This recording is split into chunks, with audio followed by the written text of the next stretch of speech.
تو میں دکان سے باہر ہی کھڑا ہو گیا اور اس کے باہر آنے کا انتظار کرنے لگا۔ جب وہ کوئی ضروری چیزیں لے کر دکان سے باہر نکلی تو میں نے موقع دے کر اس کے سامنے آ کر کہا، السلام علیکم، میں آپ سے کچھ بات کرنا چاہتا ہوں۔ وہ ایک دم سہم گئی اور نظریں جھکا کر جلدی سے آگے بڑھنے لگی۔ میں نے کہا، ڈریے مت، میں آپ کو کوئی نقصان نہیں پہنچانا چاہتا، بس آپ سے دوستی کرنا چاہتا ہوں۔ میری باتوں کا اس پر کوئی اثر نہ ہوا اور فوراً وہاں سے تیز تیز جانے لگی۔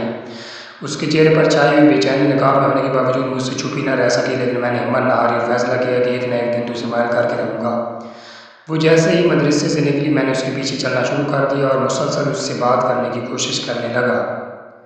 مجھے آپ کی خاموشی بہت پسند آئی ہے، ایسی لڑکیاں بہت کم ملتی ہیں، میں نے کہا، لیکن اس نے کوئی جواب نہ دیا۔ اس کا یہ سرد رویہ میرے لیے ایک چیلنج بن گیا تھا۔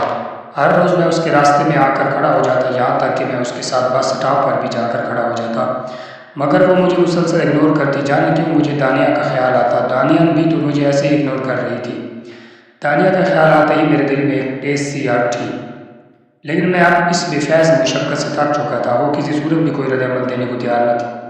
مجھے اب ایسا لگنے لگا جیسے میں کسی دیوار کے ساتھ سر مار رہا ہوں اور اپنے ہی وقت کا ضیاع کر رہا ہوں۔ بس اس کی آنکھوں سے پتہ چلتا تھا کہ وہ اندر ہی اندر سے بے چین ہے۔ جب میں نے دیکھا کہ پیچھا کرنے کا کوئی خاص فائدہ نہیں ہو رہا اور نہ ہی وہ میری بات سنتے ہیں، تو ایک دن موقع کو غنیمت جانتے ہوئے میں نے اس کا راستہ روک لیا اور انتہائی نرمی سے اسے مخاطب کر کے، میں نے جب سے آپ کو دیکھا ہے میرا دل آپ پر مر مٹا ہے۔ میں جب تک آپ کو نہ دیکھوں مجھے چین نہیں آتا۔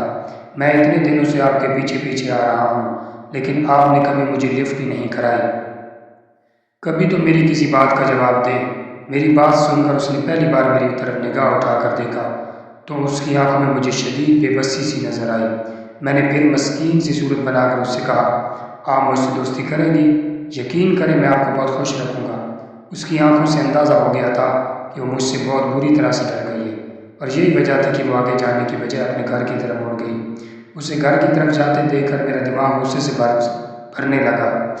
آخر کتنے دن میں اس لڑکی کے پیچھے پاگلوں کی طرح پھرتا رہوں گا۔ غصے میں گھر جانے کی بجائے کیفیٹیریا میں آ کر بیٹھ گیا اور اپنے لیے کافی کا آرڈر دیا۔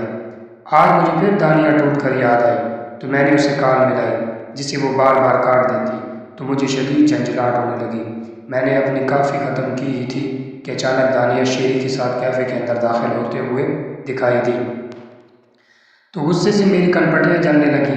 میری ٹیبل چونکہ پلر کی اوٹ میں تھی، اس لیے کیفیٹیریا میں داخل ہوتے ہوئے مجھے پر ڈائریکٹ اس کی نظر نہیں پڑ سکتی تھی، لیکن میں داخلی دروازے سے داخل ہونے والے کو بآسانی دیکھ سکتا تھا۔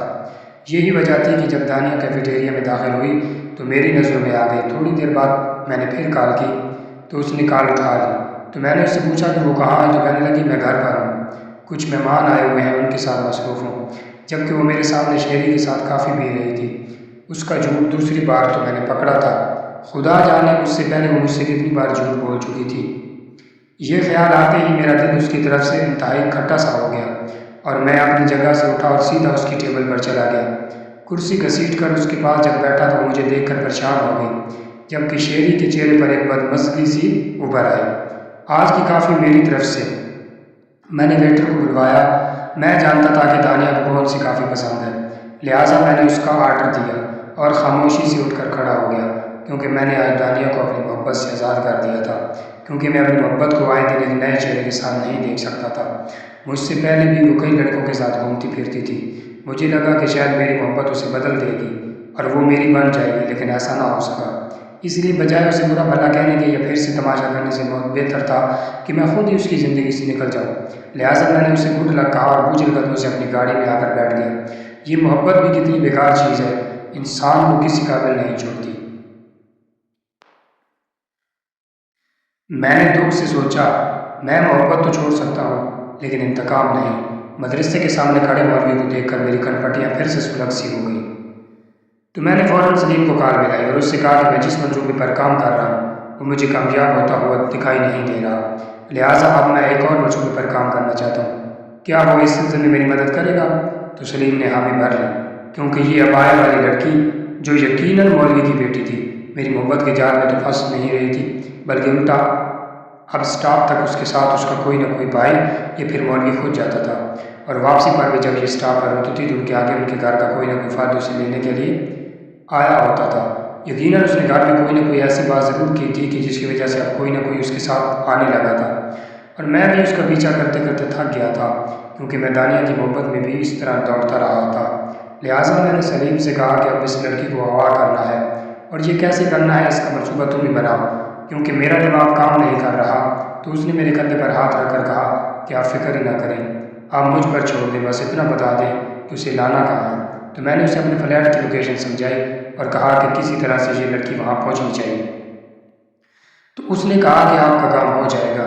اس کے اگلے دن وہ جیسے ہی مدرسے سے نکلی اور بس اسٹاپ کی طرف بڑھنے لگی، میں نے سلیم کو اشارہ کیا، ہم نے اس کو پیچھا کیا، اور جیسے ہی وہ اکیلی ہوئی میں نے پیچھے سے جا کر اس کے منہ پر ہاتھ رکھ دیا، اور سلیم نے اسے مضبوطی سے پکڑ کر گاڑی کی پچھلی نشست پر پھینکا۔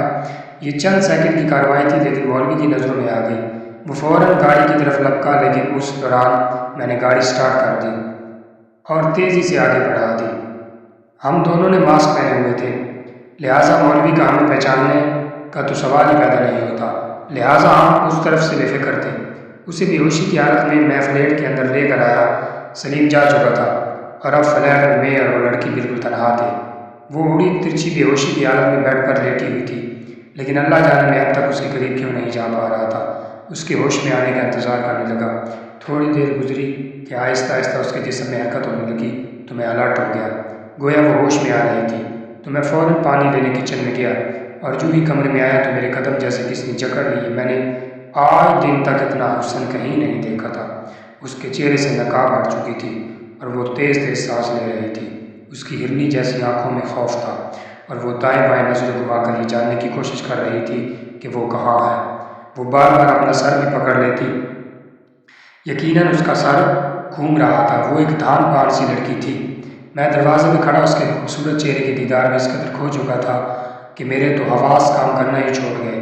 جوں ہی اس کی نظر مجھ پر پڑی تو وہ ایک دم سمٹ کر بیڈ کے ساتھ جا لگی۔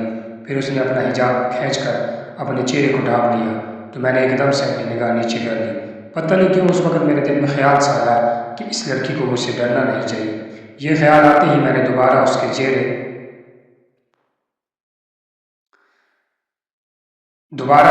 کی طرف نہیں دیکھا، اور پانی لا کر بیڈ کے قریب ٹیبل پر رکھ اور خاموشی سے کمرے سے باہر آنے لگا، تاکہ میرے چلے جانے پر وہ تھوڑا سا ریلیکس ہو جائے۔ لیکن ابھی میں دروازے کے قریب پہنچا ہی تھا کہ اس نے مجھے آواز دی، کون ہو تم؟ وہی ہونا جو میرا راستہ روکتا تھا۔ تو میں نے پلٹ کر اس کی طرف دیکھا۔ اس نے اپنا سر اور چہرہ ڈھانپ لیا تھا، لیکن اس کی وہ براؤن آنکھیں خوف سے لبریز تھیں اور آنسو سے لباب بھر گئی۔ اس کی آنکھوں میں آنسو دیکھ کر میرا دل کٹ سا گیا۔ میں نے آہستہ سے سر ہلا کر کہا، ہاں میں وہی ہوں۔ تم تو مجھ سے محبت کے دعوے کرتے تھے نا؟ تمہارے یہاں کیا محبت اسی کا نام ہے؟ اگر کوئی نہ مانے تو اس کو زبردستی اٹھا کر بے عزت کرو۔ وہ قرب امیز لہجے میں بولی، تو میں اس کی خوبصورت آواز کو سن کر شرمندہ سا ہو گیا۔ حقیقت یہ نہیں ہے، میں نے گمبھیر لہجے میں آہستہ سے کہا۔ تو اس کی آنکھیں حیرت سے پھیل گئی، اور وہ بیڈ سے اتر دیوار کا سہارا لے کر کھڑی ہو گئی۔ تو پھر حقیقت کیا ہے؟ میں نے اسے کہا کہ مجھے انتقام لینا تھا، یہ اسی کا نتیجہ ہے۔ تو وہ حیرت سے میری طرف دیکھ کر بولی، انتقام؟ کس سے لینا تھا انتقام؟ تو میں نے کہا تمہارے باپ مولوی صاحب سے۔ تو اس کی آواز میں دنیا جہاں کی پریشانی اڑ ہے۔ میرے ابا نے ایسا کیا کر دیا کہ جس کا بدلہ تم ان کی بیٹی سے لے رہے ہو؟ میں نے اس کی طرف نگاہ اٹھائے بغیر ہی دوسری طرف دیکھتے ہوئے کہا، تمہارے باپ نے میرے منہ پر تھپڑ مارا تھا، اس لیے یہ فیصلہ کیا تھا کہ تمہارے باپ کو اس تھپڑ کا مزہ ضرور چکھاؤں گا۔ تو وہ میری بات سن کر خوف سے تھر تھر کانپنے لگی، اور پھر اس نے کمرے سے بھاگنے کی کوشش کی۔ تو میں نے اسے پکڑ لیا اور غصے سے اسے کہا کہ خبردار، اس کمرے سے باہر نکلنے کی کوشش کی، ورنہ مجھ سے برا کوئی نہیں ہوگا۔ تو وہ زور زور سے پاگلوں کی طرح چیخنے لگی۔ مجھے اس پر اتنا شدید غصہ آیا کہ میں نے اپنا ہاتھ زور سے اس کے منہ پر تھپڑ مارنے کے لیے اٹھایا ہی تھا کہ اس نے اپنے نازک حسین ہاتھ میرے آگے جوڑ دیے۔ مجھے جانے دو، مجھ پر رحم کھاؤ، میں پہلے ہی بہت دکھی کی ماری ہوں۔ تم جسے میرے والد سمجھ کر انتقام لے رہے ہو، وہ میرے والد نہیں بلکہ میرے چچا ہیں۔ میرے والد تو ایک حادثے میں انتقال کر گئے، میں یہ یتیم لڑکی ہوں۔ پہلے ہی چچی میری وجہ سے چچا سے لڑتی رہتی تھی، اور اسے گھر سے نکالو، ہم اپنے بچوں کا خرچہ اٹھائیں یا اس کا۔ وہ مجھ سے بہت تنگ ہے، اور اب تو اس وجہ کی بات تو انہیں موقع مل جائے گا، تم مجھے وہاں چھوڑو، ابھی کسی کو پتہ نہیں چلا ہوگا۔ تو میں نے پلٹ کر اس کی لڑکی کی طرف دیکھا، جس کی براؤن آنکھوں میں ایک امید تھی کہ جیسے میں اس کی بات مان جاؤں گا۔ اس کی اور میری زندگی ایک جیسی ہی تھی۔ وہ بن ماں باپ کی پلی تھی، اور میں ماں باپ کے ہوتے ہوئے بھی تنہا پلا تھا۔ میری اور اس کی کہانی سیم تھی۔ شاید اسی وجہ سے میرے دل میں انتقام کا جذبہ سرد بڑھ گیا اور میں نے اسے کہا فوراً میرے ساتھ چلو۔ میں نے اسے گاڑی میں بٹھایا اور عزت سے اس کے گھر جا کر چھوڑ دیا اور خود کیفیٹیریا میں چلا گیا، لیکن میں نہیں جانتا تھا کہ میری وجہ سے اس لڑکی پر قیامت ٹوٹ پڑ جائے گی۔ اس کی چچی نے اسے گھر میں گھسنے ہی نہ دیا اور اسے دھکے مار کر گھر سے باہر نکال دیا۔ وہ گھر سے باہر کھڑی تھی، کافی کا پہلا سپ لیتے ہوئے جب میری نگاہ اس پر پڑی تو میرے پیروں تلے سے زمین نکل گئی۔ خدا خیر کرے، یہ لڑکی دروازے پر کھڑی رو کیوں رہی ہے؟ اچھی بلی اندر تو گئی تھی، تو کیا اس کی چچی نے اس کو اندر آنے نہیں دیا؟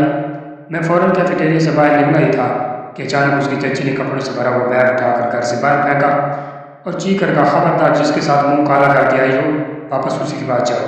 میری بھی جوان بیٹیاں ہیں، میں تمہاری وجہ سے ان کی مستقبل داؤ پر نہیں لگا سکتی۔ وہ لڑکی رو رو کر اپنی بے گناہی انہیں بتا ہی رہی تھی، لیکن اس عورت کو بالکل بھی رحم نہ آیا۔ اس نے دروازہ بند کر لیا۔ وہ لڑکی بیگ اٹھائے دائیں بائیں دیکھنے لگی۔ پاس سے گزرتے ہوئے کئی مرد اسے گھور گھور کر دیکھ رہے تھے۔ مجھ سے یہ سب برداشت نہ ہوا تو میں فوراً اس کے قریب گیا۔ مجھے دیکھتے ہی وہ رونے لگی۔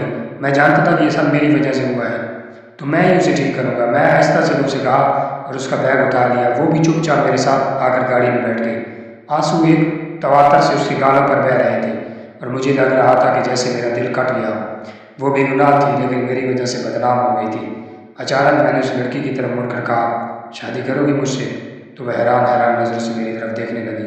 تو میں نے اس سے کہا میں تمہارے ساتھ ایک مقدس تعلق رکھنا چاہتا ہوں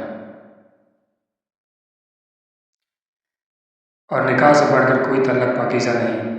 تو اس نے سارے لا کر اپنی رضامندی دے دی۔ تو میں نے اس سے کورٹ میرج کر لی اور اسے گھر لے آیا۔ میں نے سوچ لیا تھا کہ اس کی زندگی جو میری وجہ سے مشکل کا شکار ہوئی تھی، اب میں ہی اس میں آسانیاں لاؤں گا، لیکن وہ ایک بڑے ظرف والی لڑکی ثابت ہوئی۔ میری بیوی بننے کے بعد اس نے میری